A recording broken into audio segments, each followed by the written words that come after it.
Movie की शुरुआत अंतरिक्ष में तैरते एक विशाल स्पेसशिप से होती है जो पृथ्वी से दूर एक नए ग्रह की ओर जा रहा है। इस मिशन का उद्देश्य उस ग्रह पर इंसानी कॉलोनी बसाना है। जहाज में मौजूद सारे यात्री और क्रू सदस्य हाइबरनेशन पॉड्स में गहरी नींद में हैं, जबकि जहाज ऑटो पायलट मोड पर अपनी मंजिल की तरफ बढ़ रहा है। लेकिन अचानक रास्ते में उल्कापिंडों की एक बारिश जहाज से टकरा जाती है। लगातार टक्करों की वजह से स्पेसशिप बुरी तरह क्षतिग्रस्त हो जाता है। स्थिति को संभालने के लिए जहाज का AI system emergency protocol active कर देता है और सभी हाइबरनेशन पॉड्स को लॉन्च कर देता है ताकि वे पास के किसी रहने योग्य ग्रह पर इमरजेंसी लैंडिंग कर सकें। इन्हीं पॉड्स में से एक में मौजूद है एंडी रामिरेज, जो एक माइनिंग इंजीनियर है। अचानक झटकों से उसकी नींद खुल जाती है। वह पूरी तरह घबराया हुआ है क्योंकि उसे समझ नहीं आता कि क्या हो रहा है। तभी पॉड के रोबोटिक सिस्टम उसे ऑटोमेटिकली स्पेस सूट पहनाते हैं और लैंडिंग के लिए तैयार करते हैं। जब एंडी बाहर देखता है तो उसे अपने जैसे कई पॉड्स उस अनजान ग्रह की ओर गिरते हुए दिखाई देते हैं। एंट्री के दौरान रफ्तार इतनी तेज होती है कि कुछ पॉड्स में आग भी लग जाती है। किसी तरह एंडी का पॉड बच जाता है, लेकिन वह तेजी से नीचे गिरते हुए एक पहाड़ी से टकरा जाता है। जोरदार टक्कर के बाद एंडी बेहोश हो जाता है। कुछ देर बाद जब उसे होश आता है तो वह खुद को उल्टे पड़े पॉड के अंदर पाता है। बाहर सन्नाटा है। आसपास कोई और पॉड दिखाई नहीं देता। उसका स्पेस सूट एआई, जिसका नाम लियोनार्ड है, उसे बताता है कि पॉड क्रैश में बुरी तरह डैमेज हो चुका है और उसे तुरंत बाहर निकलना होगा। एंडी गेट खोलने की कोशिश करता है, लेकिन दरवाजा जाम हो चुका है। कई कोशिशों के बाद भी जब वह नहीं खुलता तो एंडी कांच तोड़ने की कोशिश करता है। कांच बेहद मजबूत है। वह अपनी इमरजेंसी किट चेक करता है, लेकिन उसमें सीमित टूल्स हैं क्योंकि वह सिर्फ एक माइनिंग इंजीनियर है, कोई सोल्जर या स्पेशलिस्ट नहीं। आखिरकार वह फायर एक्सटिंग्विशर की मदद से कांच तोड़ देता है, लेकिन जैसे ही वह बाहर निकलने की कोशिश करता है, पॉड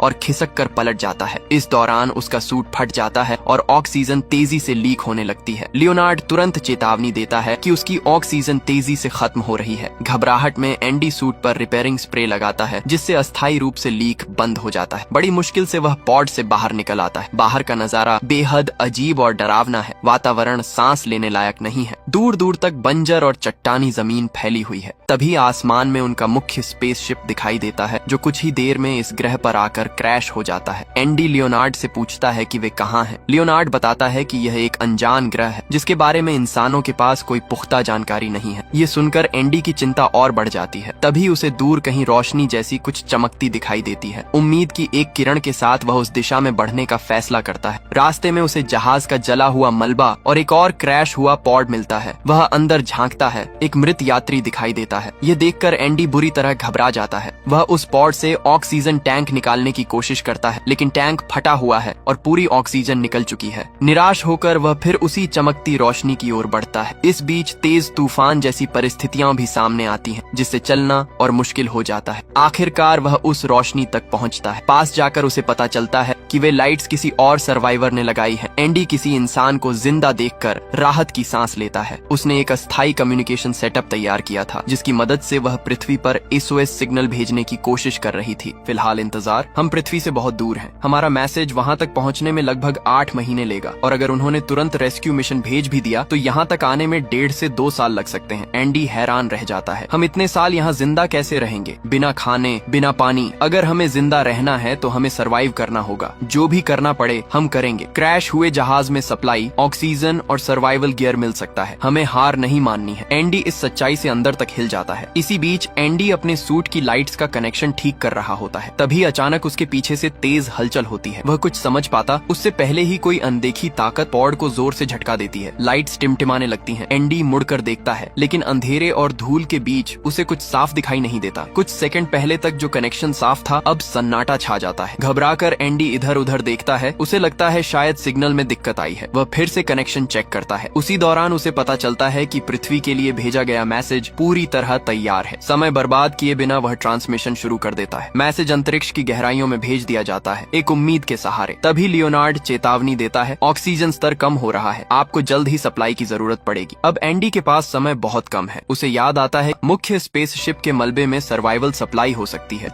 बेचैनी और डर के बावजूद उसे आगे बढ़ना ही होगा। वह फ्लेयर्स और कुछ उपकरण अपने साथ लेता है और जहाज के मलबे की ओर निकल पड़ता है। रास्ते में वह बाकी सर्वाइवर्स से संपर्क करने की कोशिश करता है, लेकिन हर चैनल पर सन्नाटा है, कोई जवाब नहीं। हताश होकर वह चिल्ला उठता है। इस अनजान खामोश ग्रह पर उसकी आवाज गूंजकर वापस लौट आती है और तभी उसके कम्युनिकेशन सिस्टम में हल्की सी आवाज सुनाई देती है, एक कमजोर लेकिन जिंदा आवाज। हेलो, क्या कोई मुझे सुन सकता है एंडी की सांस रुक जाती है। ये नाओमी थी। नाओमी की आवाज कांप रही थी। वह एंडी से कहती है, मुझे मदद की जरूरत है। मेरा पैर पॉड के मलबे में बुरी तरह फंसा हुआ है। मैं बाहर नहीं निकल पा रही। वह पूरी तरह अपने पॉड के अंदर कैद थी। दर्द और डर उसकी आवाज में साफ महसूस हो रहा था। प्लीज यहाँ आकर मेरी मदद करो, मैं अकेले नहीं निकल सकती। एंडी एक पल के लिए चुप हो जाता है। उसके मन में डर, जिम्मेदारी और असमंजस सब एक साथ उमड़ पड़ते हैं। नाओमी अपनी लोकेशन ट्रांसमिट करती है, लेकिन तभी लियोनार्ड चेतावनी देता है, ऑक्सीजन स्तर अत्यंत कम है। वर्तमान सप्लाई में उस लोकेशन तक पहुंचना जोखिम भरा है। लियोनार्ड सुझाव देता है कि एंडी पहले मुख्य जहाज के मलबे की ओर जाए, जहां उसे अतिरिक्त ऑक्सीजन और संसाधन मिल सकते हैं। एंडी भारी मन से नाओमी से कहता है, मेरे पास बहुत कम ऑक्सीजन है। अगर मैं अभी तुम्हारे पास आया तो शायद तुम्हें तो बचा लूं, लेकिन खुद जिंदा नहीं बच पाऊंगा। नाओमी हिम्मत नहीं हारती। वह तुरंत कहती है, मेरे पॉड में अतिरिक्त ऑक्सीजन टैंक है, तुम यहाँ तक पहुँच जाओ, फिर हम दोनों बच सकते हैं। प्लीज कोशिश करो। कुछ सेकंड की चुप्पी के बाद एंडी फैसला कर लेता है। वह उसकी लोकेशन की तरफ बढ़ना शुरू करता है। अब ग्रह पर अंधेरा फैल चुका है। चारों तरफ ठंडी हवाएं चल रही हैं। एंडी नाओमी से लगातार बात करते हुए आगे बढ़ रहा है ताकि दोनों का हौसला बना रहे, लेकिन चलते चलते एंडी को अजीब सा एहसास होने लगता है, जैसे कोई उसे देख रहा हो। वह तुरंत लियोनार्ड से आसपास स्कैन करने को कहता है। लियोनार्ड जवाब देता है, मेरे पास एडवांस्ड बायोलॉजिकल स्कैनिंग फीचर उपलब्ध नहीं है। नाओमी हल्के कटाक्ष में कहती है, कंपनी ने पैसे बचाने के लिए पुराना AI इंस्टॉल किया है। उन्हें हमारी जान से ज्यादा बजट की चिंता थी। एंडी खुद को समझाता है कि शायद यह उसका वहम है, लेकिन कुछ कदम आगे बढ़ते ही उसे जमीन पर छोटे छोटे गोल छेद दिखाई देते हैं। जिज्ञासा में वह उनका पीछा करता है और अचानक एक बड़े गड्ढे के किनारे पहुंच जाता है। गड्ढे के अंदर अजीब सी जालीदार संरचनाएं थीं, जैसे किसी विशाल मकड़ी का जाल। एंडी के रोंगटे खड़े हो जाते हैं। वह धीरे से पीछे हटता है और नाओमी से कहता है, मुझे लगता है यहाँ कोई स्पाइडर जैसा एलियन हो सकता है। नाओमी उसे कहीं रुकने से मना करती है, चलते रहो, मत रुको। लेकिन अब अजीब आवाजें भी सुनाई देने लगती हैं। जमीन के नीचे से, चारों ओर से, हर तरफ जाली जैसी संरचनाएं फैली हुई हैं। अचानक उसके सामने से कुछ तेजी से भागता है। एंडी तुरंत अपनी सूट लाइट्स बंद कर देता है और चट्टानों के पीछे छुप जाता है। उसी समय नाओमी घबराई हुई आवाज में कहती है, मैं अपने सिस्टम में कुछ ट्रैकर्स देख पा रही हूँ। हमारी टीम के सदस्यों के ट्रैकर्स तुम्हारी ओर बढ़ रहे हैं। वह उनके सूट में लगे ट्रैकिंग चिप्स के जरिए लोकेशन देख पा रही थी। वे तुम्हारे बहुत पास हैं, लेकिन वे कोई रिस्पॉन्स नहीं दे रहे। एंडी को कुछ दिखाई नहीं दे रहा था। वह लियोनार्ड को उन ट्रैकर्स से लिंक करने को कहता है। लिंक होते ही पता चलता है कि वे सिग्नल उसके 100 मीटर के अंदर है। तभी नाओमी की आवाज अचानक बदल जाती है, भागो एंडी, वे जिंदा नहीं है। मतलब साफ था, वहाँ टीम के लोग नहीं, कुछ और था जो उनके सूट पहने हुए था। लेकिन डर के साथ साथ जिज्ञासा भी एंडी के अंदर जाग चुकी थी। वह अपनी फ्लेयर गन निकालता है और आसमान की ओर फायर करता है। लाल रोशनी पूरे इलाके को चमका देती है और उसी रोशनी में वह चीज दिखाई देती है, एक भयानक विशाल एलियन क्रिएचर, लंबे पैरों वाला, मकड़ी जैसा शरीर और इंसानी सूट के फटे हुए टुकड़े उसके जाल में फंसे हुए। एंडी की सांस अटक जाती है। उसे समझ आ जाता है यह प्राणी उनकी टीम के सदस्यों को मार चुका है और शायद खा भी चुका है। अगले ही पल वह पूरी ताकत से भागने लगता है। क्रिएचर भी बिजली की रफ्तार से उसका पीछा करता है। भागते भागते एंडी एक संकरी दरार में गिर जाता है। वह सोचता है कि शायद वह बच गया, लेकिन वह एलियन ऊपर से दरार में झांकता है और अपने लंबे पैरों से हमला करने की कोशिश करता है। एंडी किसी तरह खुद को छुड़ाकर फिर भागता है और अचानक पैर फिसलने से पहाड़ी से नीचे लुढ़क जाता है। वह सीधा बर्फ से ढकी ढलान पर गिरता है। बर्फ होने की वजह से उसकी जान तो बच जाती है, लेकिन वह बुरी तरह हिल चुका है। कुछ देर बाद जब वह संभलता है तो महसूस करता है फिलहाल उस एलियन से उसका पीछा छूट चुका है। पहाड़ी से गिरने के बाद अचानक लियोनार्ड की चेतावनी गूंजती है, ऑक्सीजन लीक डिटेक्टेड। एंडी तुरंत अपने सूट को चेक करता है। गिरने की वजह से उसके स्पेस सूट में फिर से कट लग गया था। ऑक्सीजन तेजी से बाहर निकल रही थी। घबराहट में वह अपना आखिरी रिपेयर स्प्रे इस्तेमाल करता है और किसी तरह सूट को सील कर देता है, लेकिन अब स्प्रे खत्म हो चुका था। मतलब साफ था, अगली बार सूट फटा तो बचने का कोई रास्ता नहीं। नाओमी चिंतित होकर पूछती है, क्या हुआ? एंडी उसे पूरे एलियन हमले के बारे में बताता है, जाले, मरे हुए लोग और वो भयानक प्राणी। जैसे ही वह बात खत्म करता है, अचानक कम्युनिकेशन चैनल पर एक और आवाज जुड़ती है, एंडी मेरी मदद करो। ये ड्वेन की आवाज थी। एंडी चौंक जाता है क्योंकि उसने खुद अपनी आंखों से ड्वेन को मारे जाते देखा था, लेकिन आवाज साफ थी और ड्वेन मदद के लिए चिल्ला रहा था। वह कह रहा था कि वह क्रिएचर से लड़ रहा है और उसे तुरंत मदद चाहिए। नाओमी भी सिग्नल देख पा रही थी। ट्रैकर के अनुसार ड्वेन की लोकेशन एंडी से ज्यादा दूर नहीं थी। एंडी हिचकिचाता है, डर अब भी उसके अंदर जिंदा है। मैं वापस नहीं जाऊंगा, मैंने देखा है वो क्या कर सकते हैं। नाओमी उसे समझाती है, अगर ड्वेन जिंदा है तो उसके पास अतिरिक्त ऑक्सीजन हो सकती है, तुम्हें उसकी जरूरत है। ऑक्सीजन की मजबूरी आखिरकार एंडी को मानने पर मजबूर कर देती है, लेकिन गिरने से उसका जीपीएस खराब हो चुका था। अब नाओमी अपने सिस्टम के जरिए उसे रास्ता गाइड करती है। एंडी धीरे धीरे उस लोकेशन की तरफ बढ़ता है। अचानक अंधेरे में एक फ्लेयर जलती है। लाल रोशनी के बीच ड्वेन खड़ा दिखाई देता है, घायल लेकिन जिंदा। एंडी उसे देखते ही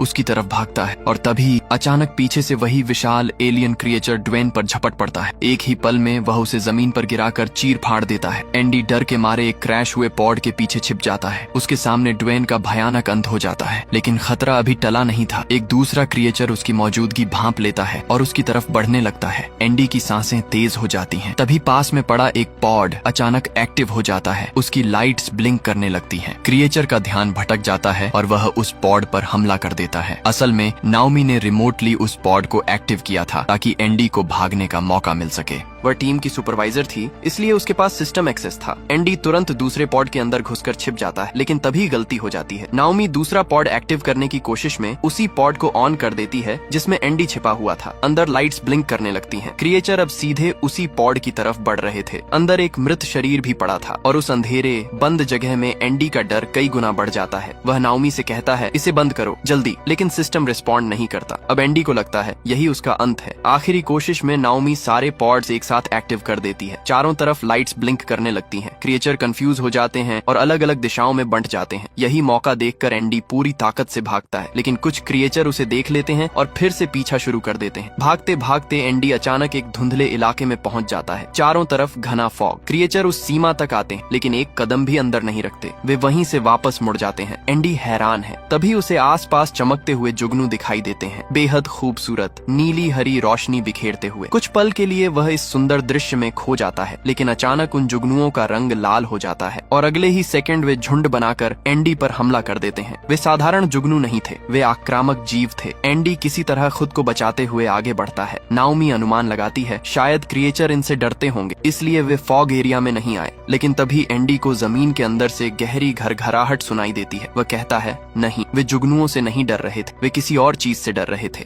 और अगले ही पल जमीन उसके नीचे हिलती है। अचानक मिट्टी फटती है और एक विशाल कीड़े जैसा प्राणी नीचे से निकलकर अपना जबड़ा खोल देता है। वह एंडी को कमर से जकड़ लेता है। एंडी हिल भी नहीं पा रहा। उसका शरीर आधा उस प्राणी के जबड़े में फंस चुका है। नाओमी की सांसें तेज हो जाती हैं। वह दूर बैठी कुछ भी नहीं कर पा रही। एंडी समझ ही नहीं पाता कि उसके साथ हो क्या रहा है। पलक झपकते ही वह विशाल भूमिगत प्राणी उसे पूरी तरह अपने जबड़े में खींच लेता है। अब एंडी आधा नहीं, पूरा उसके मुंह के अंदर था। अंधेरा, बदबू और दम घुटने वाली जगह। घबराहट इतनी बढ़ जाती है कि उसका दिल बेकाबू हो जाता है। लियोनार्ड तुरंत चेतावनी देता है, हार्ट रेट क्रिटिकल स्तर पर है। एंडी को पैनिक अटैक आने लगता है। उसे संभालने के लिए लियोनार्ड उसके सूट के जरिए एक जोरदार इलेक्ट्रिक शॉक देता है, लेकिन वो झटका सिर्फ एंडी तक सीमित नहीं रहता। करंट उस प्राणी के जबड़ों तक भी पहुंच जाता है। शॉक इतना तेज होता है कि वह विशाल जीव तड़प उठता है और अगले ही पल एंडी को जोर से बाहर उगल देता है। एंडी जमीन पर गिरता है, हांफता हुआ। उसे यकीन ही नहीं होता कि वह मौत के मुंह से वापस आया है, लेकिन खतरा अभी खत्म नहीं हुआ था। वह तुरंत भागकर पास की एक गुफा में घुस जाता है। अंदर वही चमकते जुगनू थे जो पहले नीली रोशनी बिखेर रहे थे। जैसे ही वे एंडी को देखते हैं, उनका रंग लाल हो जाता है और फिर झुंड बनाकर उस पर हमला कर देते हैं। एंडी जमीन पर रेंगते हुए, हाथों से उन्हें हटाते हुए किसी तरह गुफा की दूसरी तरफ निकल जाता है। आखिरकार वह उस फॉग वाले इलाके से बाहर आ जाता है। तभी लियोनार्ड की आवाज फिर गूंजती है, ऑक्सीजन स्तर 3%।